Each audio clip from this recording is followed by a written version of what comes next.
Asian paints के सह संस्थापक और कंपनी के गैर कार्यकारी निदेशक के रूप में कार्य करने वाले परिवार की दूसरी पीढ़ी के अश्विन दानी का 28 सितंबर को 79 वर्ष की आयु में निधन हो गया। CNBC टीवी 18 की रिपोर्ट के मुताबिक डेनल ने 1968 में एशियन पेंट्स में एक वरिष्ठ कार्यकारी के रूप में अपनी यात्रा शुरू की और आगे बढ़ते हुए अंततः कंपनी का नेतृत्व किया।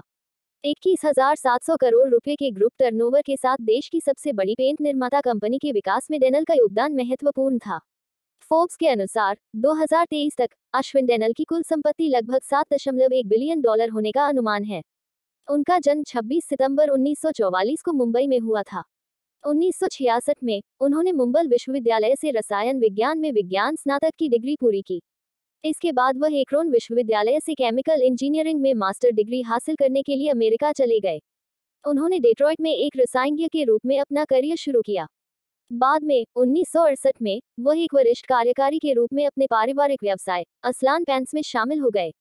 इन वर्षों में दानी ने व्यवसाय में कई पदों पर काम किया, जिनमें निदेशक, अनुसंधान और विकास कार्य निदेशक, पूर्णकालिक निदेशक, उपाध्यक्ष और प्रबंध निदेशक शामिल हैं।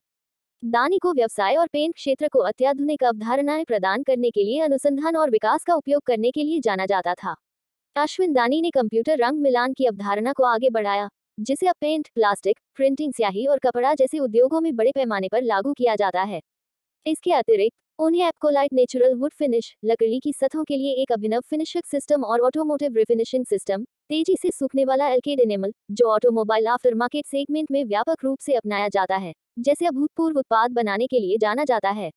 इस साल मई में CNBC TV 18 India business leader awards के 18वें संस्करण में दानी ने एशियन पेंट्स की सफलता में ग्राहक केंद्रितता के महत्व पर प्रकाश डाला और कहा कि कंपनी की निरंतर वृद्धि और समृद्धि के लिए ग्राहकों की जरूरतों और प्राथमिकताओं को प्राथमिकता देना आवश्यक था।